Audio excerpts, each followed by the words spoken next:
Assalamualaikum warahmatullahi wabarakatuh dan salam sejahtera bagi kita semua. Perkenalkan, nama saya Mutia Amalia Nasution dengan NIDN 00176015. Saya merupakan dosen pada program studi pendidikan dan profesi dokter gigi Fakultas Kedokteran Universitas Sumatera Utara, bidang ilmu ortodonsia.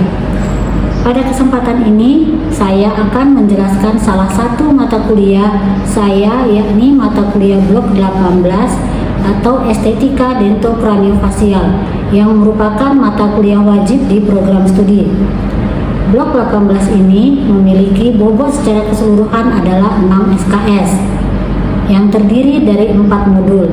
Pada modul pertama akan mempelajari dasar-dasar biomekanika pergerakan gigi.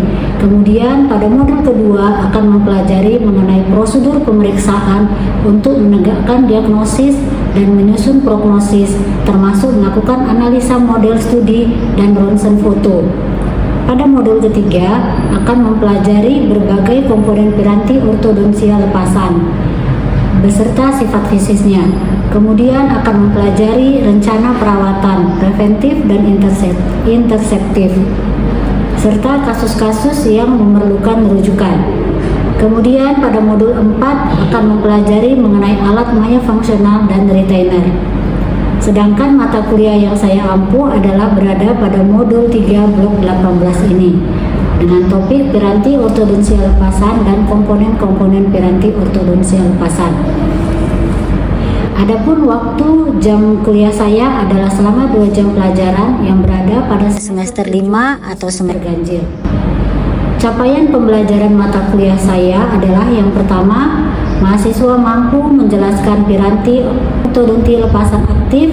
Yang kedua, mahasiswa mampu menjelaskan komponen-komponen piranti ortodonti lepasan aktif. Yang ketiga, mahasiswa mampu menjelaskan berbagai skrup ortodonti. Kemudian yang keempat, mahasiswa mampu menjelaskan berbagai bite plane pada perawatan ortodonti. Sedangkan materi yang saya ajarkan adalah yang pertama, piranti ortodonti lepasan aktif. Yang kedua, komponen piranti ortodonti lepasan aktif yang terdiri dari komponen aktif yaitu spring, kemudian komponen retentif, dan yang ketiga adalah plat basis. Kemudian saya juga akan menjelaskan mengenai jenis-jenis bite plane pada perawatan ortodonti. Pada kesempatan ini saya juga akan menyampaikan tentang teknik pengajaran saya, yaitu dengan metode DAA, yaitu Delivery, Interaction, dan Assessment, di mana saya akan menyampaikan materi kuliah secara tatap muka atau luring. Kemudian dalam tatap muka tersebut saya juga akan berinteraksi dengan mahasiswa, melakukan tanya jawab, dan melakukan assessment, yaitu ujian. Saat melakukan perkenalan dengan mahasiswa di awal kuliah, saya membangun keakraban dengan mahasiswa. Kemudian saya juga biasanya akan membuka diri untuk berdiskusi sekaligus untuk bisa memotivasi mahasiswa.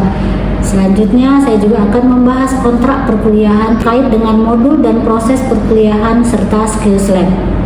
Untuk asesmen perkuliahan ini dilakukan melalui diskusi kelompok dan sidang pleno, serta tugas individu dan tugas kelompok, serta ujian modul di akhir blok. Untuk perkuliahan ini, ujian yang akan dilakukan dengan bobot untuk modulnya 40%, untuk case method yang terdiri dari keaktifan dalam diskusi kelompok 15%, untuk skills lab 30%, project based learning yaitu diskusi kelompok 15%, dan bobot penilaian tersebut semuanya sudah tertera di dalam buku panduan blok 18 mahasiswa. Adapun rujukan pembelajaran sebagai bentuk strategi dalam delivery proses penyampaian materi ke mahasiswa adalah melalui salah satunya dengan textbook, diantaranya adalah Graeber dalam bukunya Orthodontic Curer Principle dan Teknik. Kemudian Removable Orthodontic Appliance oleh Ki G. Isaacson. Sedangkan saya juga menggunakan media online untuk mencari topik-topik yang menarik, juga untuk mencari jurnal yang akan digunakan mahasiswa untuk dapat melihat kasus-kasus terkini. Selanjutnya saya akan menampilkan proses pengajaran yang saya lakukan secara langsung pada mahasiswa dengan topik mata kuliah saya, yaitu piranti ortodonti lepasan. Selamat menyaksikan. Terima kasih. Assalamualaikum warahmatullahi wabarakatuh. Selamat pagi adik-adik semua. Selamat pagi. Apa kabar? Baik. Alhamdulillah, tetap semangat ya. Oke, kita ketemu lagi pagi ini, kita lanjutkan kuliah kita. Sebelumnya perkenalkan, nama saya Mutia Amalia. Saya salah seorang dosen dari staf Departemen Ortodonti FKG USU. Saya akan menjelaskan kira-kira apa capaian yang harus kalian dapat untuk mata kuliah ini. Yang pertama itu, nih, mahasiswa mampu menjelaskan tentang piranti lepas aktif. Jadi ada piranti yang aktif, ada piranti yang pasif. Ada piranti lepas, ada piranti yang dipasang fix atau cekat. Nah, kita khusus membahas yang lepas. Yang kedua, kita juga kalian nanti harus mampu menjelaskan apa saja komponen dari piranti ortodonti yang lepasan. Kemudian mahasiswa harus mampu menjelaskan berbagai macam skrup ekspansi yang akan dipakai untuk pesawat lepasan.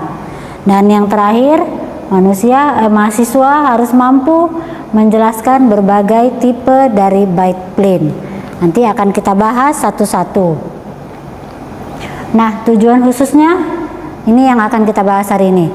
Apa-apa saja komponen-komponen dari piranti ortodonti.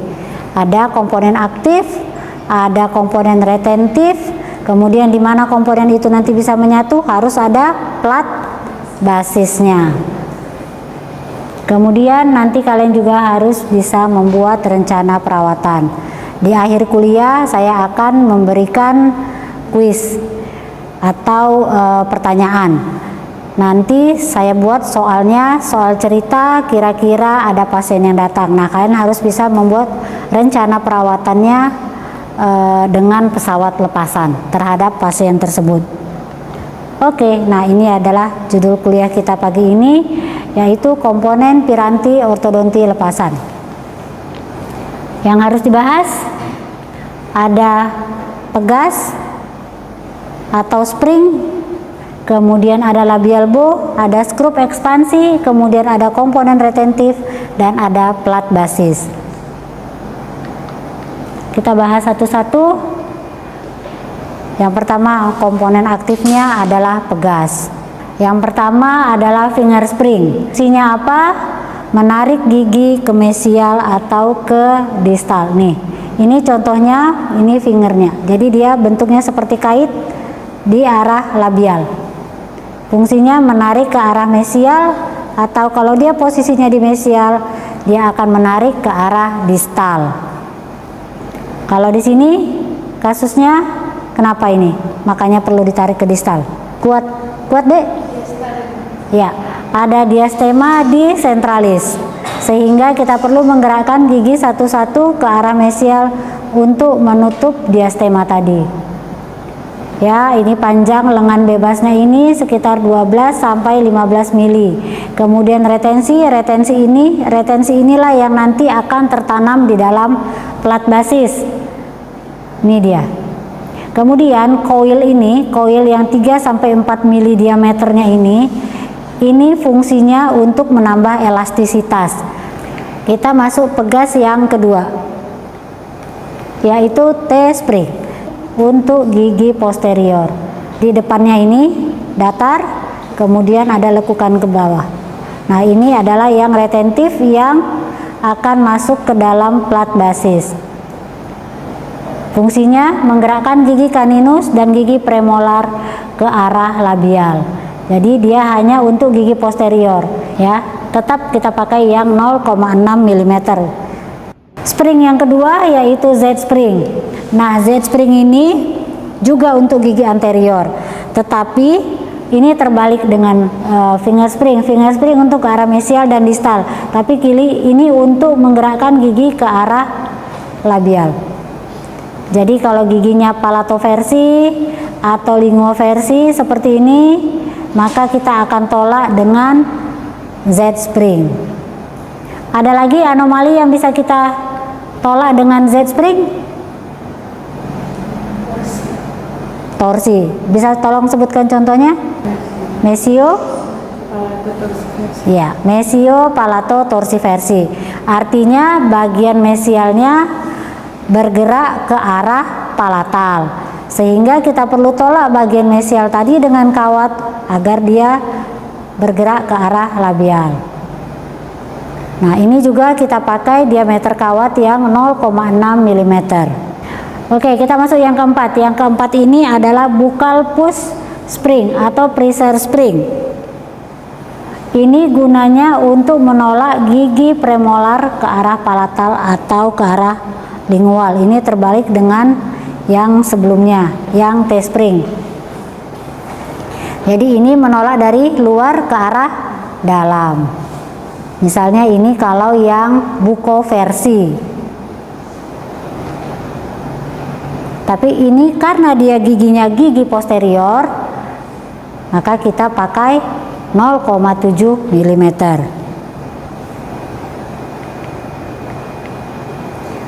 Nah, ini yang kelima, canine retractor spring. Ada yang bentuknya U-loop dan ada yang bentuknya V-loop. Tetap koil ini gunanya untuk membuat kawatnya bertambah elastis. Fungsinya menarik gigi caninus ke arah distal. Oke, kita masuk komponen aktif yang kedua, yaitu labial bow atau biasa disebut dengan busur labial. Sebelum saya lanjut, ada yang mau bertanya? Paham semua untuk spring yang pertama, komponen aktif yang pertama? Oke, nah labial bow. Labial bow juga berdasarkan fungsinya terbagi dua. Ada yang aktif, ada yang pasif. Yang aktif dia bisa menggerakkan gigi. Kalau yang pasif fungsinya hanya untuk mempertahankan lengkung gigi yang sudah benar. Biasanya itu dipakai untuk alat retainer. Ya. Kemudian karena ini fungsinya berbeda, tentu diameter kawatnya juga harus berbeda. Kalau yang aktif kita pakai 0,7. Kalau yang pasif kita pakai 0,8. Kenapa bisa lebih besar yang pasif diameternya daripada yang aktif? Karena kita butuh kekuatan untuk tetap mempertahankan si gigi tadi berada di tempatnya. Biasanya selama perawatan orto kita memberikan gaya sehingga giginya bisa bergerak ke arah yang kita inginkan. Serabut-serabut periodontal masih tetap bergerak sedikit walaupun alatnya sudah dilepas. Untuk mempertahankan itulah kita perlu retainer agar tidak terjadi relapse atau kembali ke tempatnya semula.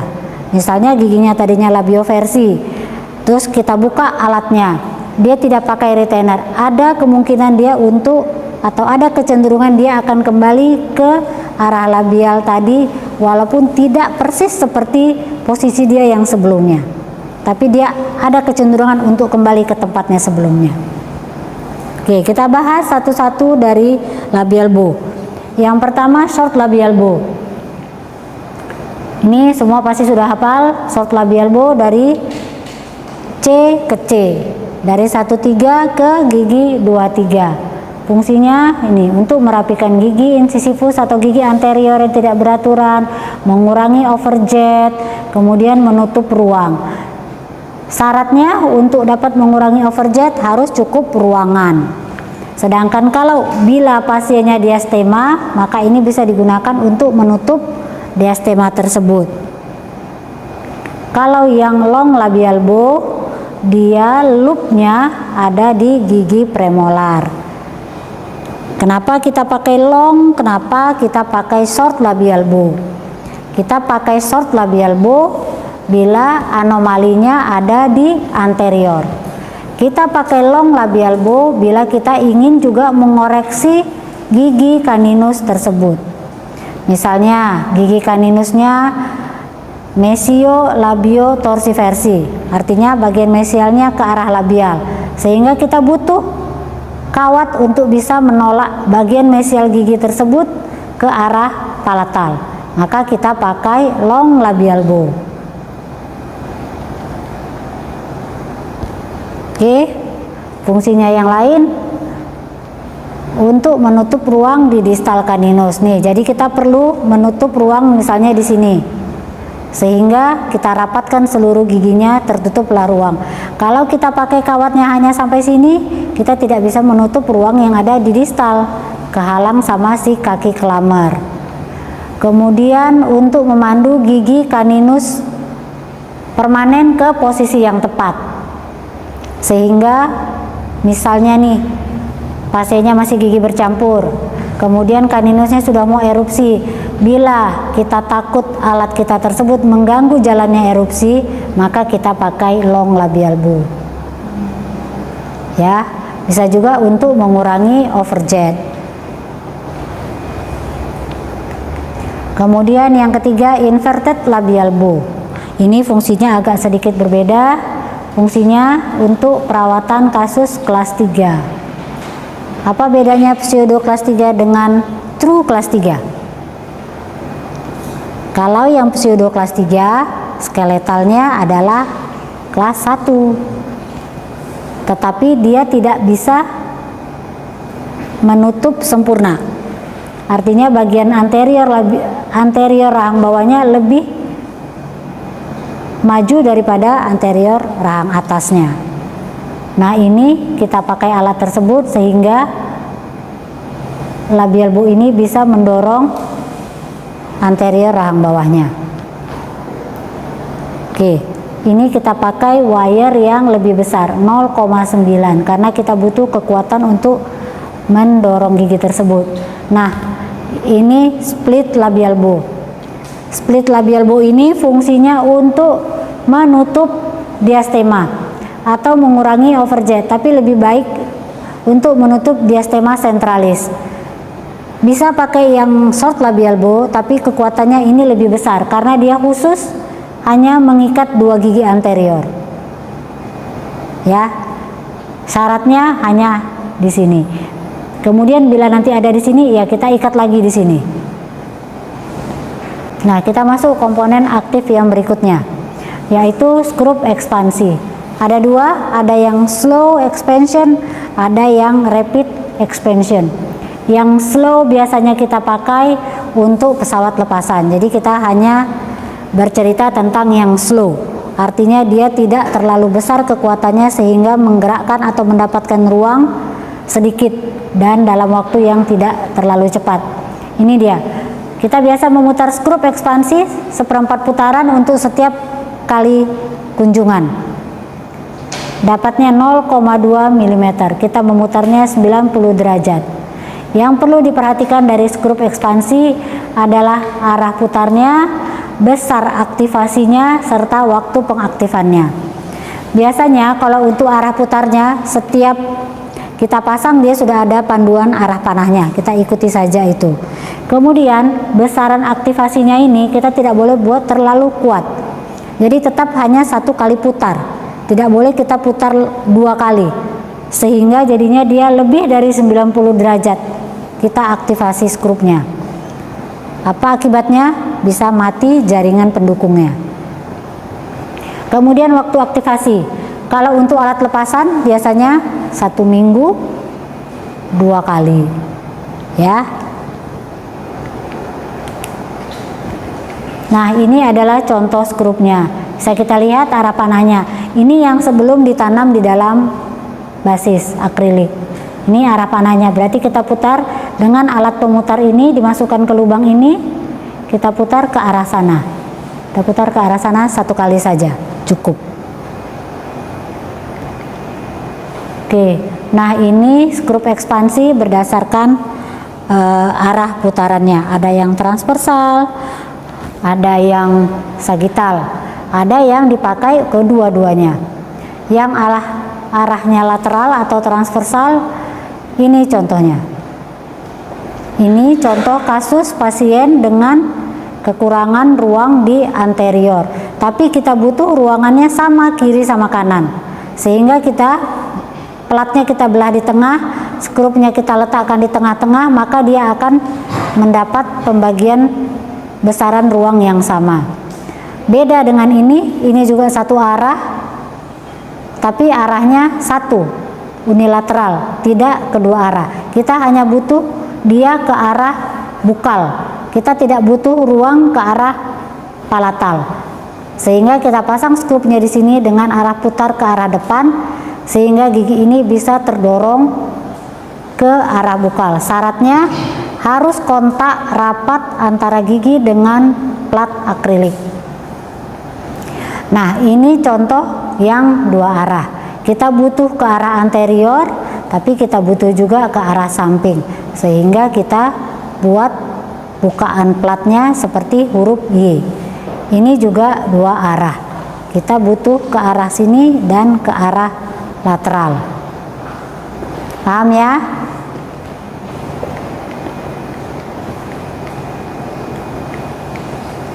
Oke, itu tadi komponen aktif. Sekarang kita masuk komponen retentif. Apa itu definisinya? Retentif mampu menahan alat terhadap gaya-gaya yang akan melepaskan alat tersebut keluar dari gigi. Jadi dia mempertahankan agar si alat tersebut stabil di dalam rongga mulut.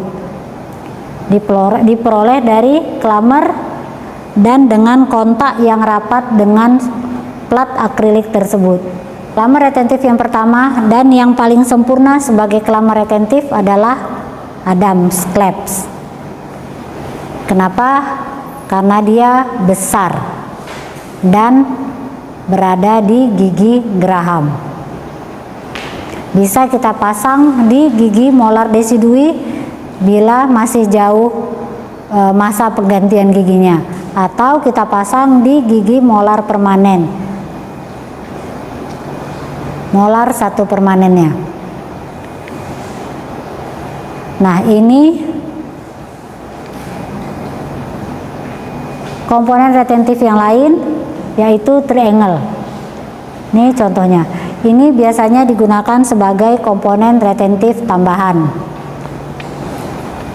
Bentuknya triangle atau segitiga, berada di interdental gigi. Jadi dia masuk di antara sulcus sehingga menahan alat untuk lepas. Di sini retensinya. Ini contohnya bila sudah jadi. Kita pakai diameter yang 0,7 mm. Oke. Nah, ini untuk gigi anterior.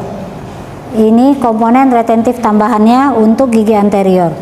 Kadang-kadang di posterior kita tidak bisa pakai klamer Adams, hanya pakai half Adams. Jadi kita perlu tambah retentif yang lain. Mungkin hanya satu bisa kita pasang si triangle tadi, maka kita perlu tambah di anterior. Ini adalah contoh tambahan klamer retentifnya. Ya, ini pakai 0,6. Biasanya pakai 0,6 mm. Ada yang mau pakai 0,7 boleh. Nah, apalagi komponen retentif yang terakhir yaitu plat basis. Nih, plat basis. Jadi dia harus melekat rapat ke gigi, kecuali giginya mau kita dorong ke arah palatal, tapi yang lain harus rapat. Plat basis ini terbuat dari resin akrilik. Fungsinya sebagai landasan atau basis dari alat-alat atau spring yang sudah kita sebutkan tadi. Nah, plat basis ini juga berfungsi sebagai retensi, pencangkar, dan juga sebagai bite plane. Dia ada dua bite plane-nya, ada di anterior, ada di posterior. Kuliah kita sampai sini. Adakah yang mau bertanya? Kalau nggak ada, terima kasih. Tapi kita akan lanjut dengan diskusi kelompok. Ya, kita bagi dua kelompoknya. Oke, kita mulai diskusi kelompok ya. Ini kelompok satu, ini kelompok dua. Siapa yang maju mewakili kelompok satu? Oke, siapa yang maju kelompok dua? Ke depan. Jadi untuk menjelaskan skenario atau promosi 13 tahun ini untuk rencana perawatannya adalah menggunakan peranti ortodontis pasang sederhana supaya untuk mendapatkan ruang dan untuk mengoreksi posisi gigi 1, 2 dan 1, 1. Untuk alat-alat yang digunakan pula, yang pertama bisa digunakan label aktif pada gigi 1, 3 dan 2, 3. Terus Z-spring pada gigi 1, 2 dengan diameter kawat 0,6 mm. Kemudian pakai Adams clamp pada gigi 1, 6 dan 2, 6 dengan diameter kawat 0,7 mm. Untuk fungsi yang saya bilang tadi, yang pertama adalah elbow, itu fungsinya untuk dorong bagian distal gigi 1, 1 ke palatan. Terus Z-spring untuk dorong bagian distal gigi 1, 2 ke arah palatan. Kemudian yang ada strap tadi untuk gigi 1, 6, 2, 6 itu sebagai retensi di bagian posterior. Oke. Kita tampung dulu. Nanti masuk dulu itu orang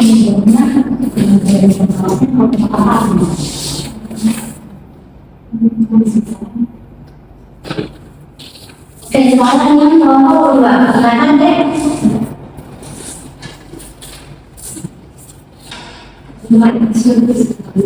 Jadi saya mau coba nomor 9 dan nomor 1 bahwa yang pertama adalah pencapaian penggunaan dan metodologi penggunaan dan sumber pendapatan ruang dan maksimal posisi 1, 2 dan 1. Mungkin awalnya saya menambahkan karena tadi soal diketahui bahwa ada kekurangan ruang sebesar 3 mm, jadi kita perlu menggunakan satu ekspansi bilateral untuk mendapatkan ruang untuk koreksi crowding-nya. Kemudian seperti yang dikatakan oleh kamu satu lagi, menggunakan label low atau short label low dari gigi 1, 3 sampai 2, 3. Kemudian ada Z-spring juga pada gigi 1, 2 dengan diameter kawat 0,6. Kemudian ada patch pada gigi 1, 6 dan 2, 6 sebagai retensi dengan diameter kawat 0,7. Kemudian ada dua tadi pakai diameter 0,9. Kemudian fungsinya seperti disebutkan Oke, baik, terima kasih. Baik, kita bahas satu-satu ya. Nanti kita dari jawaban kalian. Nah, alat yang digunakan untuk rencana perawatannya menggunakan piranti ortodonti pasang karena pasiennya masih dalam masa tumbuh kembang. Tujuannya untuk mendapatkan ruang karena tadi dia ada crowding minus 3 mm. Kemudian mengoreksi malposisi gigi 1, 2 dan 1, 1. Kemudian alat apa saja yang digunakan? Ini ada skrup ekspansi bilateral. Siapa yang benar? Kalian benar? Jawab 1 benar? Apa yang kalian jawab tadi? Kemudian kita juga pakai label aktif dengan diameter 0,7 mm untuk menggerakkan gigi 1, 1. Kemudian pakai Z-spring pada gigi 1, 2 dengan kawat yang berdiameter 0,6. Kemudian kita pakai kelama retentifnya pakai Adams clamp di gigi 1, 6 dan 2, 6 dengan diameter 0,7 mm. Siapa yang jawabnya benar semua? Kelompok mana? Kelompok 2. Oke, terima kasih kelompok 2 untuk kelompok 2.